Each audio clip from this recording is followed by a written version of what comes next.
Hi everyone, hope you all doing great. I'm Rohit, and today on occasion of BUDH PURNIMA, I've decided to discuss few interesting facts and the central philosophy of Buddhism and Gautam Buddha.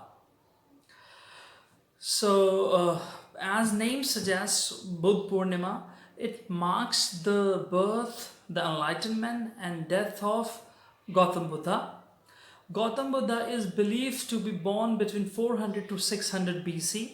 He was born to a Hindu king, and as famous story goes, he left everything due to the Epiphany. You must have heard, but just for a quick recap, he was a doted and very well protected child.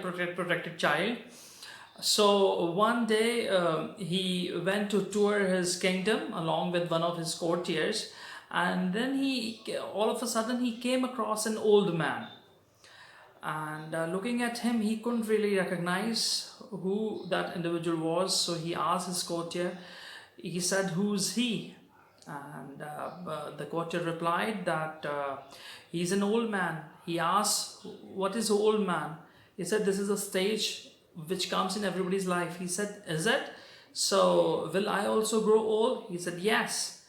After walking a little, he came across a very sick and ill person. He asked, "Who's he?"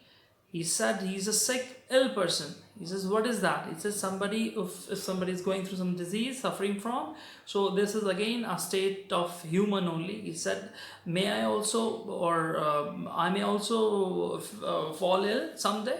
He said, "Yes, of course, why not?"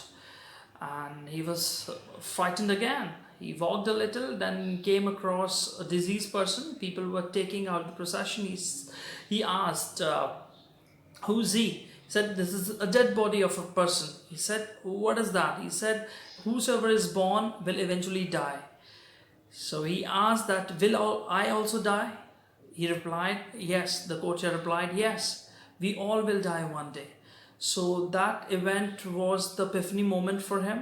As soon as he returned, he was, after a quick introspection, he was shocked and stirred and frightened. So he decided to leave all the regime, all the kingdom, in in his quest to find the real meaning of life and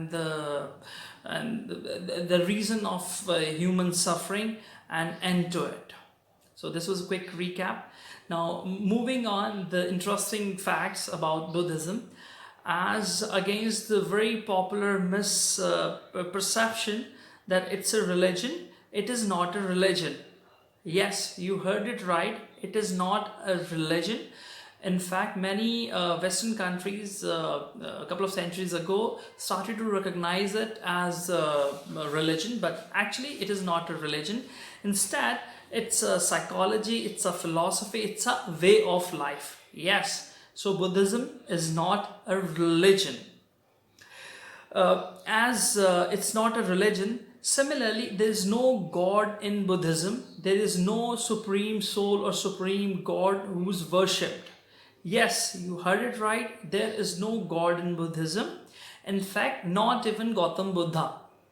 He is the one who's recognized as the person who shows the path to nirvana, who shows path to the enlightenment, but he himself never claimed to be, and he's not treated as God.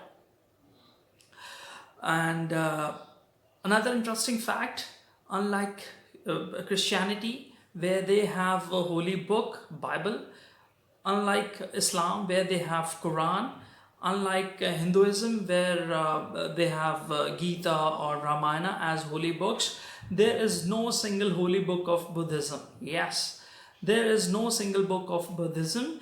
In fact, though they have a couple of scriptures for the teachings, but there is no single holy book.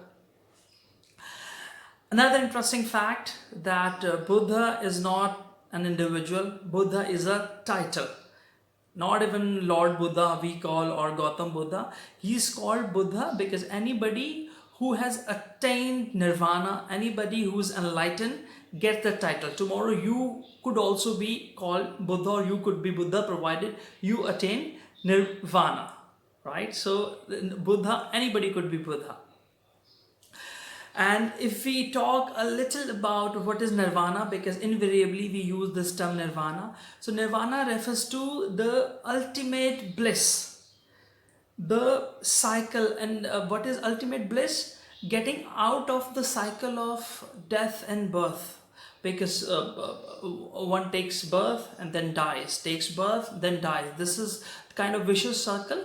So getting out of the cycle and knowing everything, the complete awareness, this is what we call, the shortest definition would be of nirvana.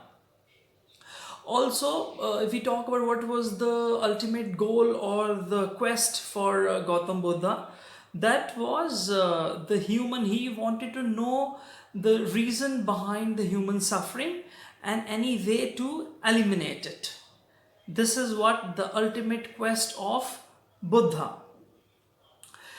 And it is believed that how he attained, when he attained enlightenment, it is believed he meditated for 48 days consecutively, sitting under a very famous Bodhi tree. And then he got to know about the four noble truths. And what are these noble truths?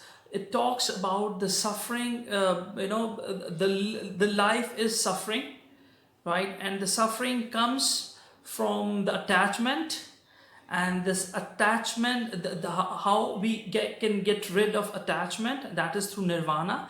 And fourth, how we can attain nirvana, that is by the means of working on 8 aspects, 8-fold path, we can attain nirvana. So he got to know about all this, and this is how he attained nirvana.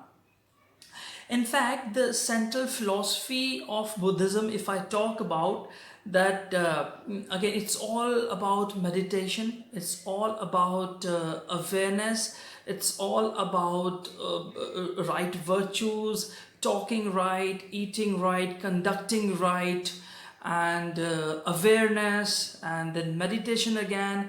And it strongly believes in karma. Karma, what goes around comes around. You do good to others, you will get back the good. If you do bad, you'll get equally bad. So that's what they believe in. And lastly, I would like to talk about another interesting fact. You must have noticed in all the idols or the pictures of Buddha, the eyes are half closed. What do those eyes show? They show the meditative position, the meditative state of Buddha. And that also shows that he doesn't care anything, he doesn't care at all about the materialistic world. So these were the interesting facts and the basic philosophy of Buddhism and Buddha on occasion of BUDH PURNIMA. Hope you would have liked it, and thank you so much for watching and for your time. If you like the video, please share with other friends of yours, and also subscribe to continue to get such interesting videos, right? With these words, wish you a very happy BUDH PURNIMA, and see you again. Bye bye.